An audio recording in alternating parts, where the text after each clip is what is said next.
Magandang araw po, Sir Eric. Ako po si Sabel, taga Barrio Maglaya.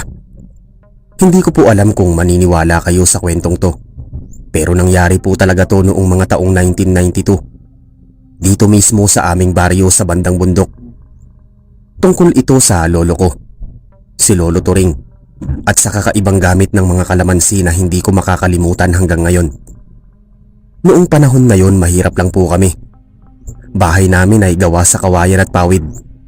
Nasa gilid ng kakahuyan. Katabi ng bahay namin ang maliit na taniman ng kalamansi ni Lolo. Sabi niya, "Sabel, anak, huwag mong gagalawin ng mga kalamansi sa likod lalo na paggabi. Hindi yan basta-basta prutas." Akala ko noon baka may multo lang na pinaniniwalaan si Lolo. Pero napansin ko gabi-gabi bandang alas 12, bumabangon siya. May dala siyang lampara, tapos pupunta sa likod ng bahay. Nakita ko minsan nag-aalay siya ng kalamansi sa may bintana sa may altar, at minsan nilalagay pa sa bubong. "Lolo, para saan po yan?" Tanong ko minsan habang hinahaplos ko ang braso ko kasi kinikilabutan ako. Ngumiti lang siya, pero malamlam ang mata. "Proteksyon, apo. Hindi mo lang nakikita pero maraming nilalang ang ayaw sa amoy niyan." Hindi ko na inusisa pa. Pero simula noon, nagbago ang ihip ng hangin sa bahay namin. Isang gabi habang nakahiga ako, bigla kong narinig ang kaluskos sa labas ng dingding. Parang may gumagapang. Tahimik ang paligid pero rinig na rinig ko ang hinga ng kung sino mang naroon. "Lolo?" Tawag ko. Walang sumagot. Bumangon ako at sumilip sa bintana. Kita ko si Lolo Turing. Nakaupo sa upuang kahoy. Hawak ang isang supot ng kalamansi. Pinipiga niya ito tapos parang pinapahid sa pintuan. "Lolo, anong ginagawa niyo?" Tanong ko habang nakasilip. Hindi siya agad sumagot. Pagkatapos ng ilang sandali, lumingon siya sa akin. "May umaaligid, apo. Huwag kang lalabas. Hindi ito oras ng tao." Kinabahan ako. Bago ako pumasok muli sa kwarto, narinig kong may humampas sa bubong. Malakas, parang mabigat. Tumayo ang mga balahibo ko. Si Lolo hindi kumilos. Kumuha lang siya ng isa pang kalamansi. Piniga at tinapon sa bubong. Pagkatapos noon, tahimik na ulit. Kinabukasan, nakita ko sa paligid ng bahay may mga patak ng dugo sa damuhan. "Baka daga lang yan," sabi ni Lolo. Pero ramdam kong hindi siya kumbinsido. Dumating si Mang Densyo, kapitbahay namin. Hawak ang sako niya ng mais. "Turing, may narinig ka bang iyakan kagabi?" Tanong niya. "Sa may ilog. Parang bata pero parang hindi rin." "Wala akong narinig," sagot ni Lolo, pero halata sa boses niya na nag-aalala siya. Nagkatinginan silang dalawa. Pero alam kong may tinatago silang parehong alam na hindi ko dapat marinig. Pagkaalis ni Mang Densyo, lumapit ako sa lolo ko. "Lolo, totoo bang may aswang dito?" Tahimik lang siya pagkatapos ay tumango. "May dumadalaw dito noon pa, Sabel. Hindi lahat ng tumatao sa baryo ay tao talaga. Kaya kailangan natin ng proteksyon. Mula noon hindi na ako mapakali tuwing gabi. Hindi ko na rin inaalis ang bawang at kalamansi sa ilalim ng unan ko." Sabi ni Lolo yun daw ay panlaban. Hanggang sa dumating ang gabi ng pista ng baryo, kung saan lahat abala sa paghahanda. Si Lolo hindi sumama sa kasiyahan. Naiwan siya sa bahay. Sabi niya masyado nang maingay sa sentro. Mga alas 11 na ng gabi nang umuwi ako mula sa sayawan kasama si Boyet, kababata ko. Habang naglalakad kami sa madilim na daan pa uwi, napansin naming parang may puting anino sa gilid ng punong mangga. "Boyet, nakita mo yon?" Tanong ko. "Oo, parang babae. Pero bakit ang haba ng buhok? Abot hanggang tuhod." Tumakbo kami. Halos madapa sa putikan pagdating sa bahay. Hingal na hingal ako. Si Lolo gising pa rin. Nakasindi ang lampara. "Nakita nyo rin pala," sabi niya parang alam na alam niya. Huwag kang lalabas ulit kapag pista, apo. Umaaligid sila kapag maraming ingay. Kinabukasan lumapit si Aling Nena, ang albularya ng baryo. Turing, naramdaman ko ang hangin kagabi. Mabigat, parang may gustong pumasok sa lugar natin. Sabi niya. Tumango si Lolo. Kaya nga hindi ako nakatulog. Pero hindi pa tapos ito, Nena. Baka ngayong gabi bumalik. Narinig ko yun at doon ko naisip ang kalamansi ni Lolo. Hindi lang pala sa pagkain o gamot. May ibang gamit yun. Gabi ulit, habang natutulog ako, nagising ako sa tunog ng pagaspas. Parang pakpak ng malaking ibon. Bumukas ang pinto sa labas at narinig ko ang boses ni Lolo. Alam kong nandyan ka. Hindi mo makukuha ang laman ng bahay ko. Sumilip ako sa siwang ng pinto. Nakita kong may babaeng nakaputi. Nakatayo sa gitna ng dilim. Mahaba ang buhok at kumikintab ang mga mata. Matanda ka na, Turing, sabi ng babae. Malalim ang boses. Hindi mo na ako mapipigilan. Hindi mo alam kung sino ang nasa tabi mo. Sabay tumawa ng mahina. Parang may sabit na hinga. Kumuha si Lolo ng isang garapon na may kalamansi at asin. Binuksan niya at inihagis sa babae. Sumigaw ito. Matinis. Parang nasusunog. Pagkatapos naglaho. Ako naman halos hindi makakilos. Niyakap ko ang sarili ko habang nanginginig. Kinabukasan tinawag ako ni Lolo sa taniman. Sabel, mamitas ka ng kalamansi pero yung nasa dulo lang, ha? Yung nasa tabi ng puno ng duhat, huwag mong gagalawin. Bakit po, Lolo? Doon siya tumayo kagabi. Sagot niya. Pagtingin ko may mga bakas ng paa. Mahahaba, parang hindi tao. Lumipas ang ilang araw, akala ko tapos na, pero isang gabi, habang tulog si Lolo, may kumakaluskos na naman. Sa pagkakataong to sa may kusina, narinig kong parang may nagbubukas ng bintana. Dahan-dahan akong lumapit at doon ko nakita si Mang Densyo. Kapitbahay namin. Nakasabit sa bintana. Nakangiti. Pero iba na siya. Maputla at mahaba ang dila. Sabel, sabi niya, halos pabulong. Buksan mo. Gutom ako. Napaatras ako sa takot. Tumakbo ako sa kwarto ni Lolo. Lolo, si Mang Densyo, hindi na siya tao. Agad siyang bumangon, bitbit ang lampara at bote ng kalamansi. Pagbukas namin ng pinto, wala na si Densyo, pero may patak ng dugo sa sahig. Simula ngayon, apo, sabi ni Lolo, habang hinihigpitan ng hawak sa bote. Hindi ka na dapat matulog ng walang kalamansi sa tabi mo. At doon nagsimula ang sunod-sunod na gabi ng takot sa baryo Maglaya. Hindi ko pa noon alam, pero may mas malalim pang dahilan kung bakit si Lolo ay laging may kalamansi. Pagkatapos ng gabing yon, halos hindi na ako makatulog, Sir Eric. Kahit si Lolo Turing, bihira ko nang makita na natutulog ng mahimbing. Lagi siyang may dalang lampara at bote ng kalamansi sa tabi ng kama niya. Minsan kapag nagigising ako sa kalagitnaan ng gabi, rinig ko siyang bumubulong ng kung anong dasal habang pinipiga ang kalamansi sa may bintana. Lolo, mahina akong tawag minsan. Tumingin siya sa akin, seryoso ang muka. Huwag kang lalapit sa bintana kapag gabi, Sabel. May mga matang nagmamasid. Hindi ko alam kung anong ibig niyang sabihin, pero sa mga sumunod na araw, napatunayan kong hindi siya nagsisinungaling. Bandang 9:00 ng gabi, naglalaro ako sa labas ng bahay. Malamig ang simoy ng hangin at tahimik ang paligid. Bigla kong narinig ang boses ni Boyet mula sa kalsada. Sabel, halika muna dito. May gusto akong ipakita. Lumapit ako sa may bakod, pero nang sumilip ako, wala akong nakita. Boyet, tawag ko ulit. Tahimik, tanging huni ng kuliglig ang maririnig. Paglingon ko, nasa pintuan na si Lolo Turing. Hawak ang lampara. Anong ginagawa mo dyan, apo? Tanong niya. Sabi ni Boyet may ipapakita siya sa akin, Lolo. Nag-iba ang itsura ng mukha ni Lolo.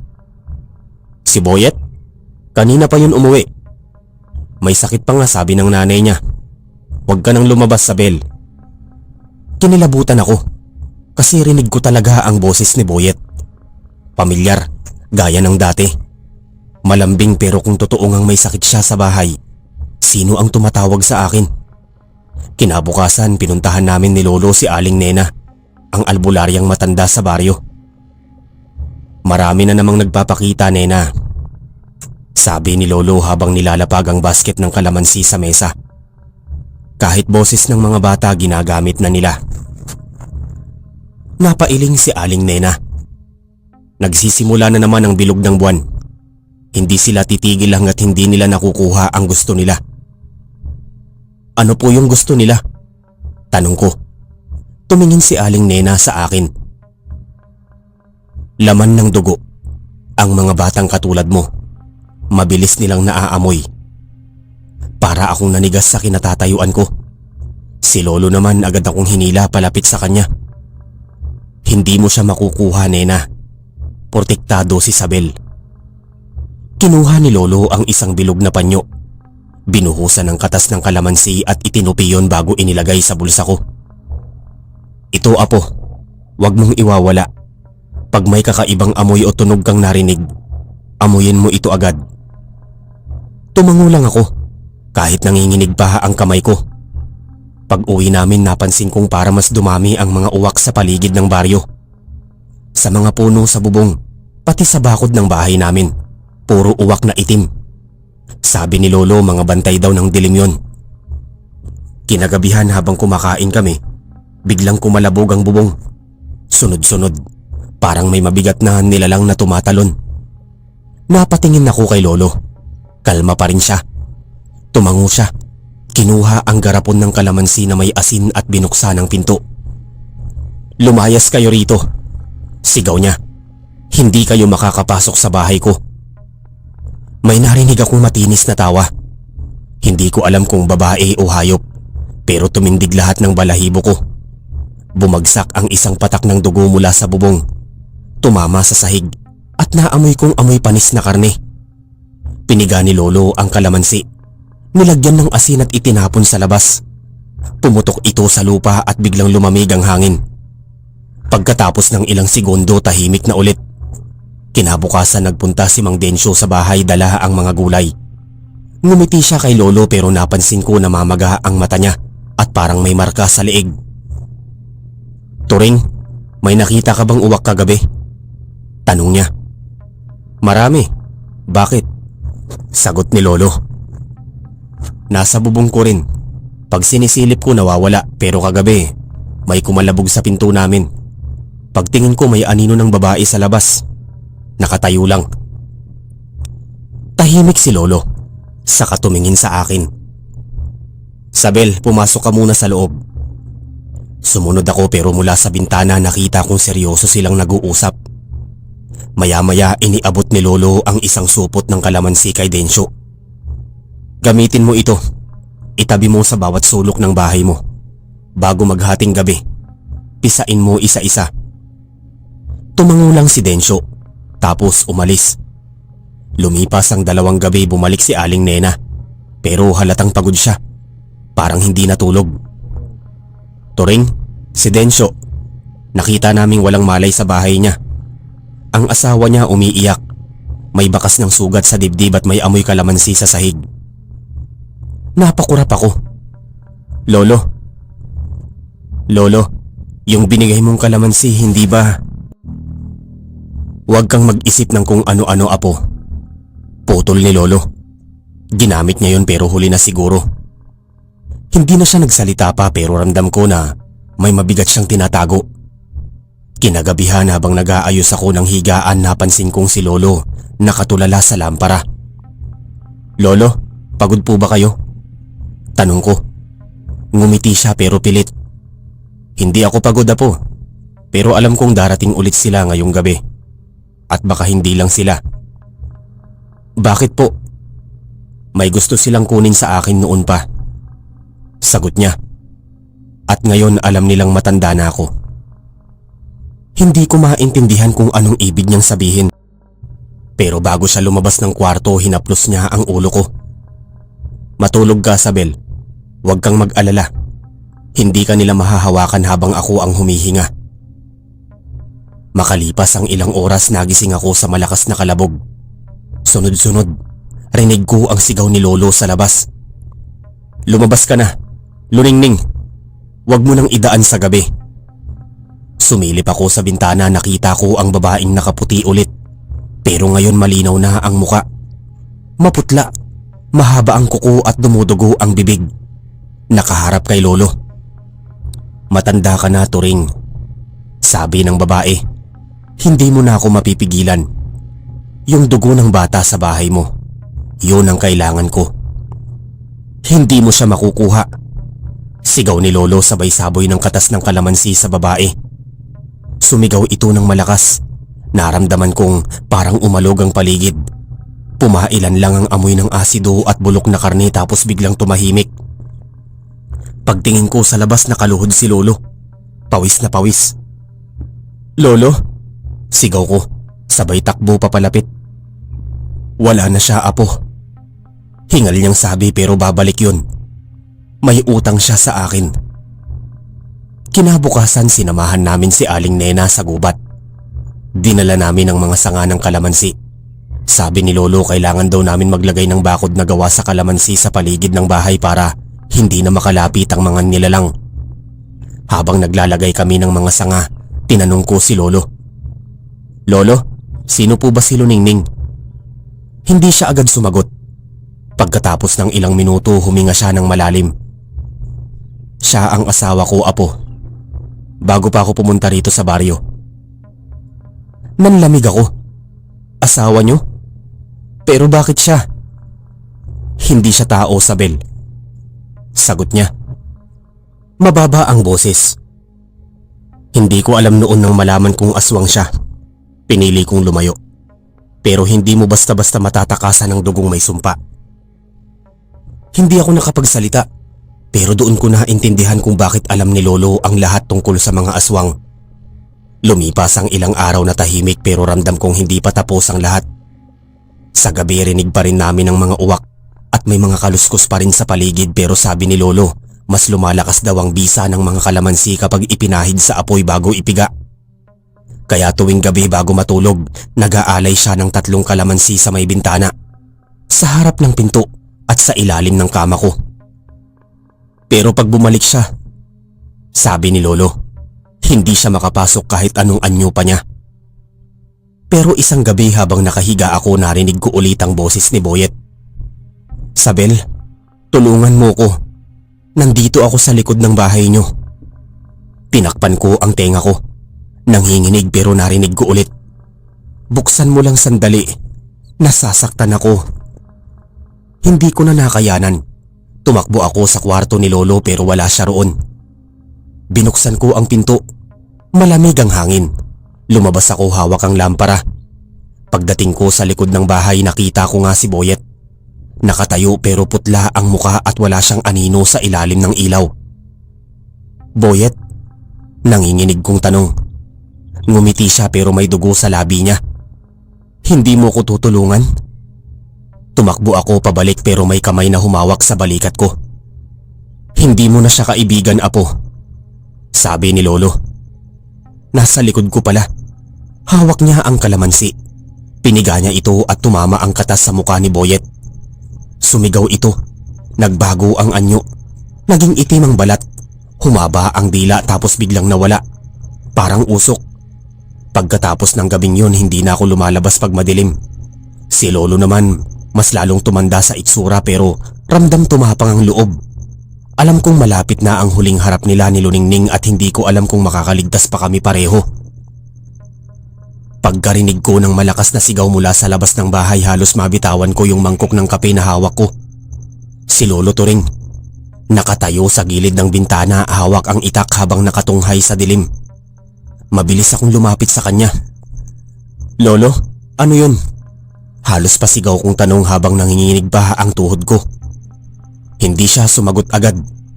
Nakatingin lang siya sa labas, parang may sinusundan ng tingin. Maya-maya ay mahina niyang sinabing, "Huwag kang lalabas, Sabel. Huwag kang lalapit kahit marinig mo silang tumatawag. Lalong bumilis ang tibok ng puso ko. Sino po, Lolo? Yung mga kumakalabog sa pader. Hindi yan tao, Apo. Bulong ni Lolo Turing, sabay hawak sa braso ko. Ramdam ko ang panghinginig ng kamay niya pero matigas pa rin ang boses niya. Dito ka lang sa tabi ko. Lumapit si Aling Rosa mula sa silid niya. Dala yung rosaryo. Turing, naririnig ko na naman yung kaluskos sa likod. Parang may umaakyat sa puno ng bayabas. Nilingon siya ni Lolo. Sa kamarahang tumango.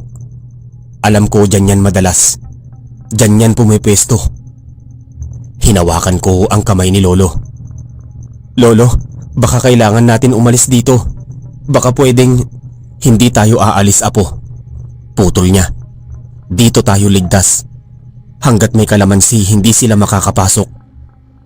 Pagkatapos nun lumakad siya papunta sa may altar sa dingding kung saan nakapatong ang basket ng mga kalamansi. Kinuha niya ang ilan sa kaisa-isang pinisil. Ang katas tumalsik sa sahig. Amoy na amoy ko yung asim na parang naghalo sa amoy ng usok ng kandila. Tila lalo siyang nagmamadali. Turing, ano na naman yung ginagawa mo? Tanong ni Aling Rosa na halatang naguguluhan. Panghad lang to, sagot ni Lolo. Kailangan kong ilagay sa bawat sulok ng bahay bago pa sila makalapit. Habang sinasabuyan niya ng katas ng kalamansi yung paligid, nakarinig kami ng mahina pero matinis na tawa. Mula sa labas, parang babae pero hindi karaniwang tawa. Parang may halong huni ng ibon. Parang nanggagaling sa maraming bibig. Napakapit ako kay Lolo. Lolo, ano yun? Huwag kang maingay. Bulong niya. Nakikinig yan. Mula sa labas may kumalaskus ulit. Sunod may kumalabog sa bubong. Sunod-sunod na tila may tumatakbo sa ibabaw ng pawid. Lolo, may umaakyat sa bubong. Sigaw ko. Rosa, sindihan mo yung lampara. Kunin mo, Apo, yung asin sa mesa.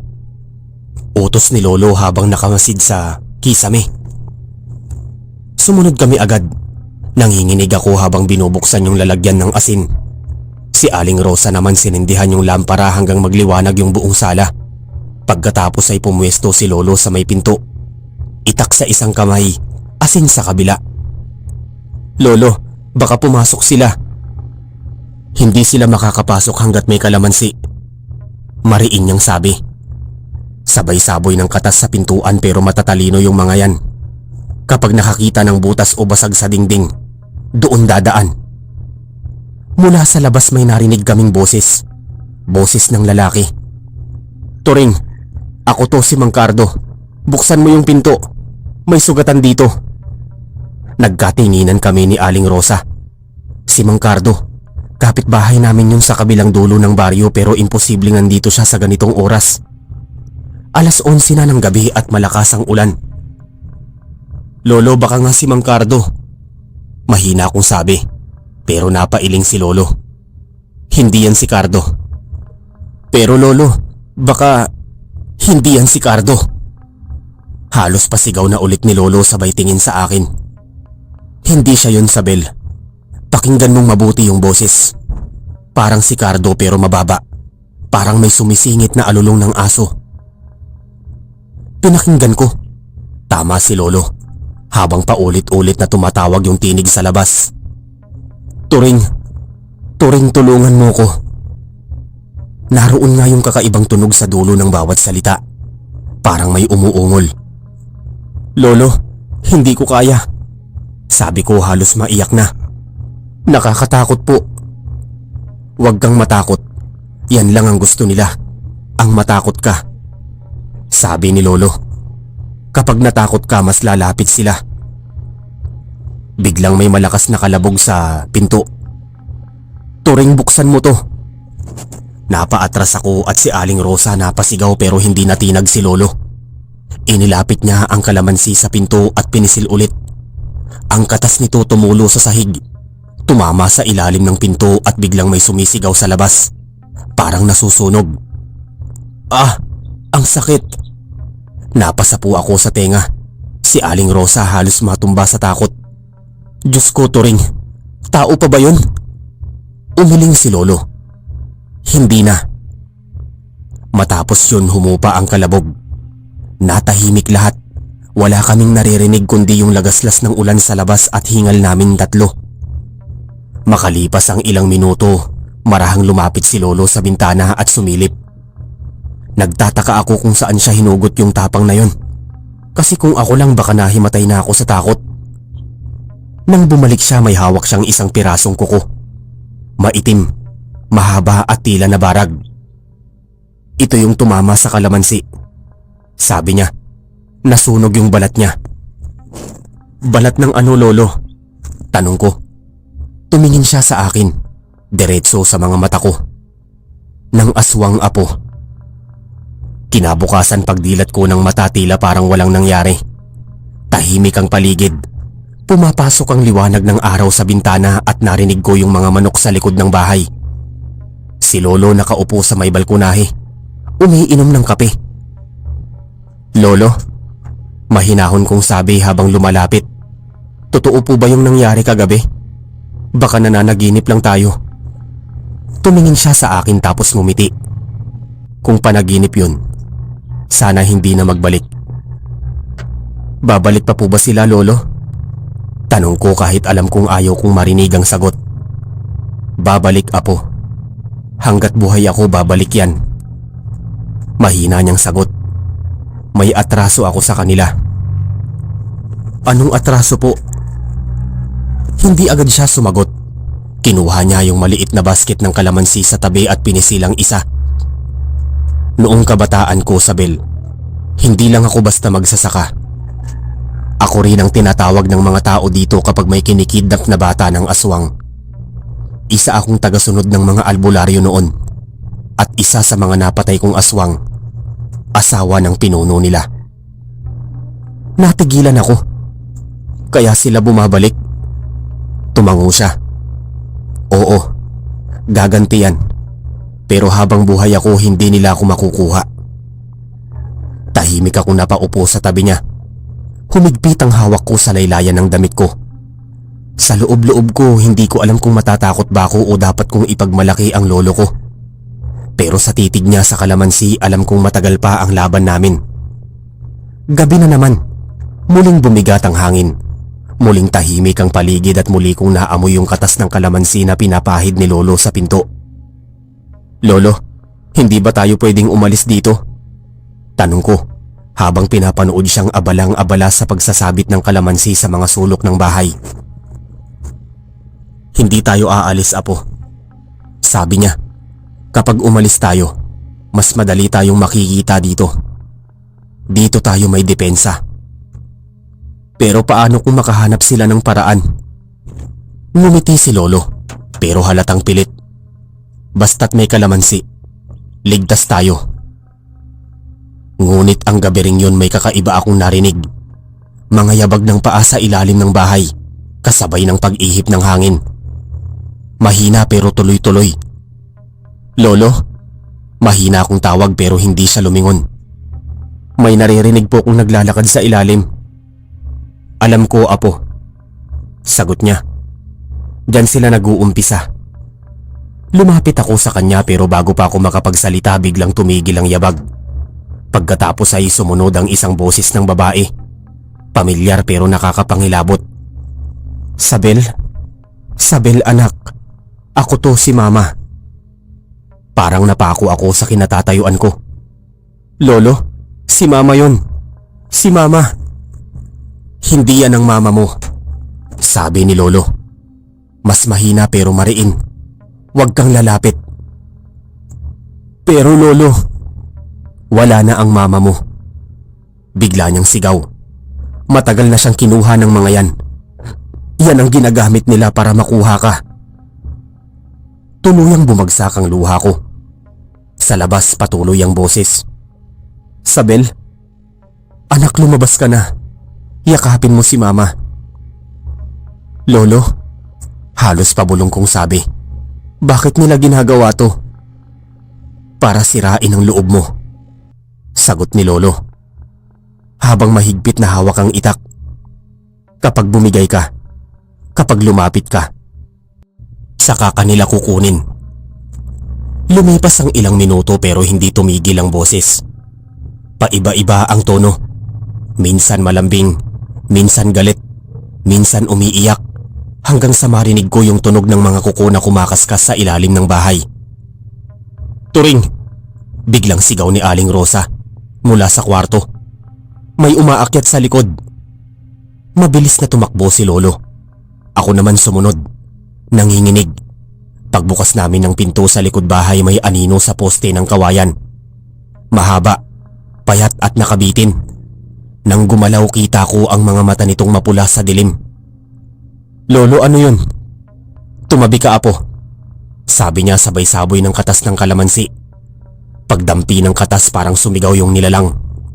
Umalingaw-ngaw sa buong gabi. Tumakbo yung anino palayo pero naiwan sa lupa ang bakas ng kamay. Mahaba, may matutulis na kuko at amoy bulok. Hindi ko alam kung paano ko nalampasan yung gabing yun, pero isa lang ang sigurado ko.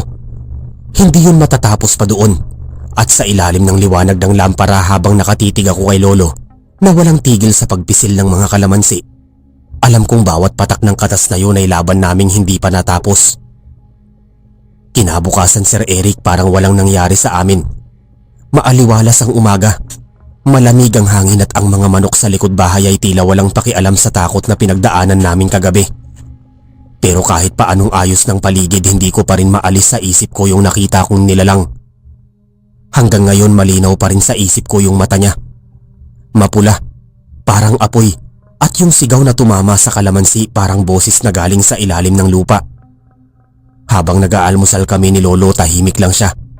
Nakatingin siya sa kawayan sa labas habang ngumunguya ng tinapay. Ako naman hindi mapakali. Si Aling Rosa abala sa paghuhugas ng pinggan, pero halata sa kilos niyang nanginginig pa rin siya. "Lolo," mahinahon kong tanong, "hanggang kailan po tayo ganito?" Hindi siya agad sumagot. Ininom muna niya yung kape niya bago nagsalita. "Hanggat hindi ko natatapos yung sinimulan ko, apo. Hanggat hindi ko napuputol ang sumpa." Napatingin ako sa kanya. "Sumpa po?" Tumango siya. "Oo, Sabel. Yung kalamansi, hindi lang yan basta prutas.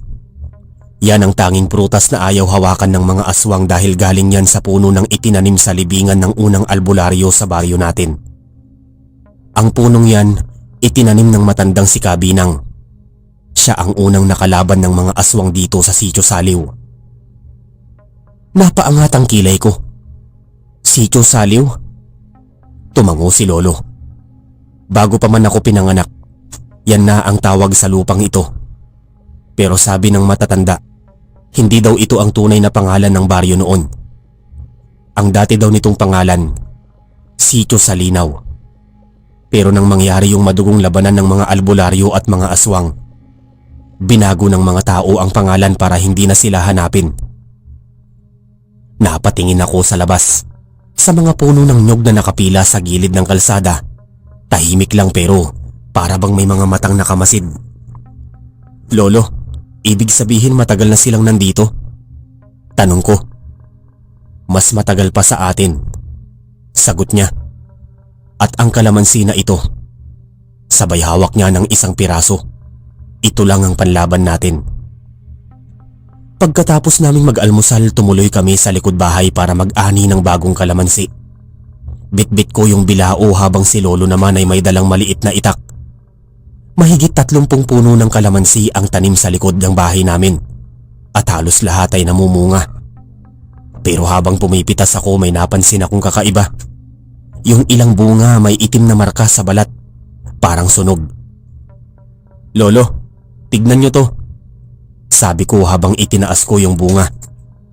Lumapit siya at tinignan. Bigla siyang napakunot ang noo. "Huwag mong hawakan yan, apo. Itapon mo na agad." "Bakit po? Nasunog lang yata." "Hindi yan sunog," sabi niya. "Tanda yan na may nakadikit na halimaw kagabi. Lahat ng kalamansing nasabuyan ng laway nila. Hindi na dapat gamitin." Mabilis niyang hinukay yung lupa at doon niya inilibing yung mga itim na bunga. Pagkatapos binudburan ng asin. "Hindi natin pabayaan to. Kapag hindi natin nilinis yung mga yan, mahina na ang proteksyon natin. Habang ginagawa niya yun, bigla naming narinig yung malakas na sigaw ni Aling Rosa mula sa loob ng bahay. Turing, Sabel, hali kayo rito. Nagkatinginan kami ni Lolo sabay takbo papasok. Pagdating namin sa loob, hawak ni Aling Rosa ang rosaryo niya at nanginginig habang nakaturo sa ilalim ng mesa. Ano yan, Rosa? Tanong ni Lolo. May gumagalaw sa ilalim. Sigaw niya. Lumuhod si Lolo sabay sinilip yung ilalim ng mesa. Sa una wala siyang nakita, pero nang gumalaw yung kortina sa gilid, bigla kaming napaatras. May dumaan na kamay. Kulay abo, mahaba, may matutulis na kuko. Sumirit yung lamig sa buong katawan ko. Lolo, napasigaw ako. Umalis kayo dyan, sigaw niya. Sabay saboy ng katas ng kalamansi sa ilalim. May sumirit na usok at amoy sunog na buhok. Isang malakas na sigaw ang umalingaw-ngaw. Pagkatapos nun, tahimik ulit. Si Lolo basang-basa ng pawis. Ako naman halos hindi makahinga. Si Aling Rosa yakap na yung rosaryo niya. Umiiyak. Hindi sila titigil, Turing. Sabi ni Rosa, gusto ka talaga nilang kunin. Hindi nila ako makukuha, sagot ni Lolo. Pero baka si Sabel ang punteryahin nila. Napatingin ako sa kanya. Ako po? Bakit ako? Dahil apo kita. Gusto nilang padapain ako sa pamamagitan mo. Kinagabihan hindi na ako makatulog. Kahit anong pikit ko, naririnig ko pa rin yung sigaw sa ilalim ng mesa. Lumalabas ako ng kwarto at nakita ko si Lolo sa labas ng bahay, nakaupo sa upuang kawayan. May hawak na lampara. Apo, gising ka pa pala, sabi niya. Hindi ako makatulog, Lolo, sagot ko. Parang may humihinga sa labas. Tumango siya. Tama yung pakiramdam mo. Sumabay akong umupo. Sa gitna ng dilim, pinakinggan namin ang paligid. May humahampas na hangin sa bubong, pero bukod doon tahimik, hanggang sa marinig naming muli yung huni. Yung pamilyar na tunog na parang humahalo sa hangin. May himig ng babae pero may garalgal sa dulo. Lolo, pabulong kong sabi. Naririnig niyo rin po? Oo, dumadaan na naman sila. Naghahanap ng bukas. Nilingon ko siya. Lolo, totoo po bang yung iba sa kanila tao rin minsan? Sandaling natahimik si Lolo bago sumagot. Oo, ang iba dating tao. Nilapitan ng kadiliman, pinangakuan ng lakas, kapalit ng kaluluwa. Kaya huwag kang magtitiwala sa kahit sino sa baryo, apo. Hindi mo alam kung alin sa kanila ang buhay pa talaga. Hindi ako nakapagsalita. Nanatili lang akong tahimik hanggang sa tumigil yung huni. Pagkatapos ay tumayo si Lolo at lumapit sa puno ng kalamansi. Binunot niya yung isang sanga at inilagay sa may pintuan. Para sa bukas, sabi niya, para sa laban na paparating. Kinabukasan nagpunta si Lolo sa bahay ni Mang Cardo. Pinilit ko siyang samahan kahit ayaw niya. Pagdating namin doon, sinalubong kami ng amoy ng panis na dugo. Sa bakuran pa lang may mga kalat na balahibo ng manok. At yung aso ni Mang Cardo nakahiga lang, tila walang buhay. Lolo, ano to? Tanong ko habang nilalapitan ng pinto. Tumabi ka, apo, sabi niya.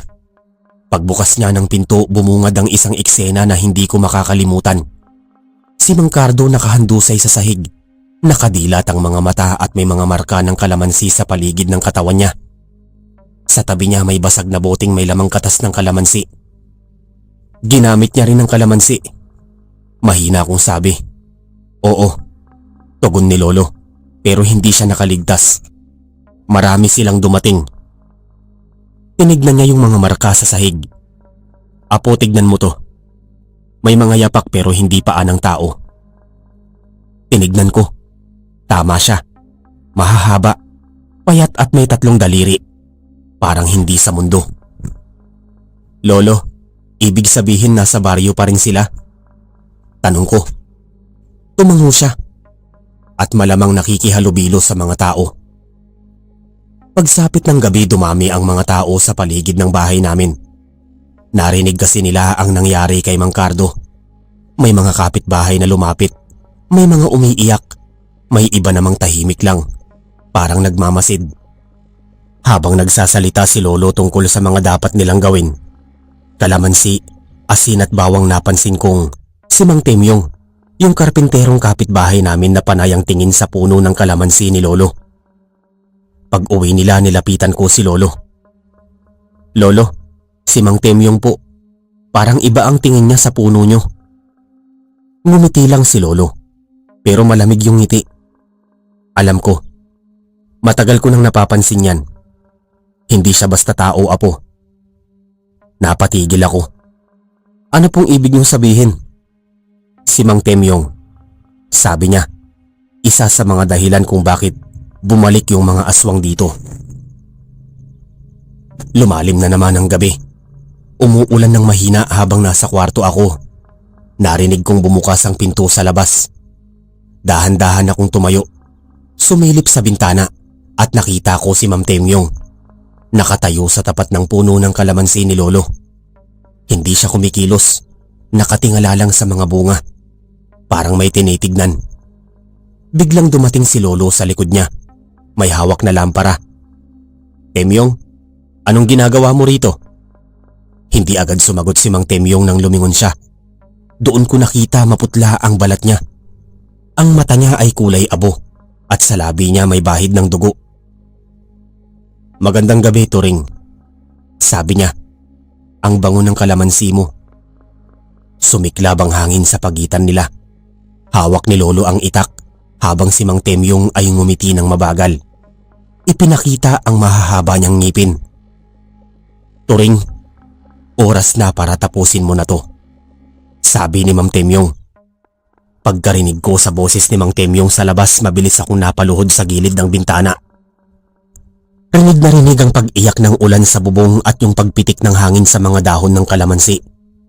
Pero mas malakas pa rin ang kabog ng dibdib ko.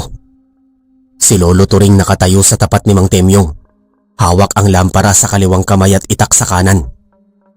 Anong kailangan mo rito, Temyong? Malamig na tanong niya. Ngumisi lang si Mang Temyong. Hindi mo pa rin talaga ako tatantanan, ano, Turing? Akala mo sa kalamansi mo matatapos tong sumpa. Nagsimulang magbago ang boses niya. Naging garalgal, parang may kasamang alulong ng hayop. Habang tumatagal humahaba ang mga kuko niya at yung balat niya unti-unting nagiging kulay abo. Hindi mo kailangang gawin to, sabi ni Lolo, pilit na kalmado. Tao ka pa rin kahit papaano. Pwede ka pang bumalik. Ngunit umiling si Mang Temyong, sabay tumawa. Bumalik? Matagal na akong wala, Turing. Simula nang pinatay mo si Luningning. Ako ang naging katawan niya. Napatigil si Lolo. Anong sinabi mo? Ngumiti si Mang Temyong pero yung ngiti niya may dugo. Oo, ang asawa mong pinatay mo. Ako na siya ngayon. Parang tinamaan si Lolo ng kidlat. Ang mga mata niya nanlaki at sa unang pagkakataon nakita kong natakot si Lolo Turing. Hindi ko alam kung saan ko kinuha ang lakas pero lumabas ako ng bahay. Lolo, sigaw ko. Tama na po. Sabel, bumalik ka sa loob. Utos niya, pero huli na. Nilingon ako ni Mang Temyong at sa isang iglap naglaho siya sa harap ni Lolo. Paglingon ni Lolo, nasa likod na niya yung nilalang. Bumagsak ang lampara sa lupa. Kumalat ang apoy sa lupaing basa ng ulan. Nagliwanag sandali at doon nakita ng malinaw ang mukha ng halimaw.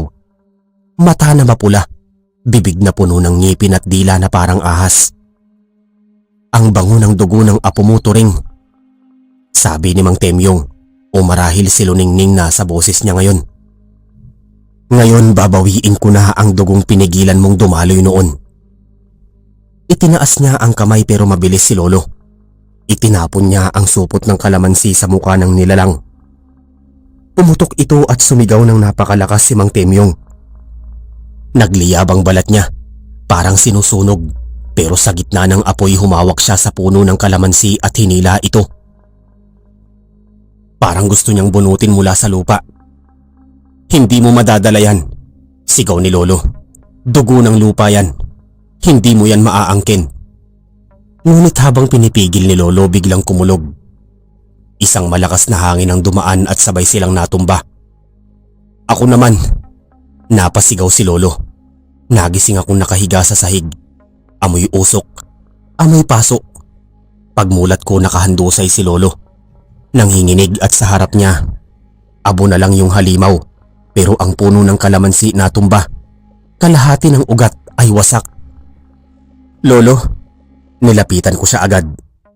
Huwag kang lalapit sa abo, sabi niya. Mahina. Wag na wag, apo. Niyakap ko siya. Ramdam ko yung lamig ng katawan niya. Lolo, tapos na ba? Tanong ko habang nanginginig. Hindi pa, apo. Bulong niya. Hindi pa sila tapos. Yung dugo ng kalamansi kailangan mong ipagpatuloy. Yan lang ang panlaban. Pero paano po ako? Hinawakan niya ang kamay ko. Mahigpit. Sa ilalim ng bahay, may bote ron. Doon ko itinago yung huling katas ng punong ito. Pag dumating ulit sila, gamitin mo yon. Pagkasabi niya nun, bumigat ang paghinga niya. Lolo? Ngumiti siya ng bahagya. Bata ka pa, Sabel. Pero matapang ka. Mas matapang ka pa sa akin. Huwag kang matakot. Hindi natatapos sa dilim ang laban. At doon tuluyan ng bumigay yung kamay niya. Kinabukasan dumating si Aling Rosa at ilang taga-baryo. Halos hindi nila makilala yung paligid ng bahay namin. Wasak ang bubong. Sunog ang lupa sa paligid ng kalamansi at si Lolo, nakahiga na parang natutulog. Inilibing namin siya sa ilalim ng natumbang puno. Sa tabi ng libingan, itinanim ko ang isang bagong punla ng kalamansi gamit ang binhing iniwan niya sa isang garapon. Habang binabaon ko sa lupa, sinabi ko, Lolo, pangako aalagaan ko to. Tumango lang si Aling Rosa. Hindi ka nag-iisa, Sabel, pero mag-iingat ka. Hindi lahat ng tahimik sa baryo ay mapayapa. Lumipas ang ilang buwan, unti-unting bumalik sa dati ang sityo. Wala nang naririnig na kakaibang tunog. Wala nang uwak sa paligid. Pero sa tuwing dumidilim, hindi ko pa rin mapigilang ilagay sa tabi ng kama ko ang isang pirasong kalamansi. Hanggang isang gabi, habang nagwawalis ako sa labas, may narinig akong batang boses sa likod ng puno. Sabel, tulungan mo ko. Parang kilala ko yung boses. Boyet? Tanong ko pero mahina. Tahimik. Paglingon ko, wala akong nakita, pero sa lupa may iisang patak ng dugo. At sa ibabaw ng punong kalamansi, may isang uwak na nakatingin sa akin. Hindi kumikilos. Hawak ko yung kalamansi. Piniga ko at sabay bulong. Hindi mo ko maluloko ulit. Tumakbo yung uwak palayo, pero bago ito tuluyang mawala, narinig ko yung garalgal na boses na matagal ko nang hindi naririnig. Babalik kami, Sabel. Babalik kami. Kinabukasan, umusbong ang puno ng itinanim ko sa tabi ng libingan ni Lolo. Hindi pa man ako nakakapit sa sanga, na amoy ko na agad yung matapang na halimuyak ng kalamansi. At sa ilalim ng punong yun, may bote. Yung sinasabi ni Lolo. Binuksan ko ito. Ang laman, malapot na katas ng kalamansi. Kulay ginto. Doon ko naintindihan yun ang iniwang panlaban ni Lolo. Ang huling taglay ng puno na tumapos sa aswang na minahal niya noon. Mula noon, tuwing bilog ang buwan, nilalagay ko sa paligid ng bahay ang katas ng kalamansi. At kahit anong marinig kong boses sa labas, hindi ko na binubuksan ang pinto. Sabi nga ni Lolo dati, ang kalamansi, amoy lang pero matalim. Gamitin mo ng tama at hindi ka kailanman madadapuan ng dilim. At hanggang ngayon, Sir Eric, amoy kalamansi pa rin ang paligid tuwing hating gabi.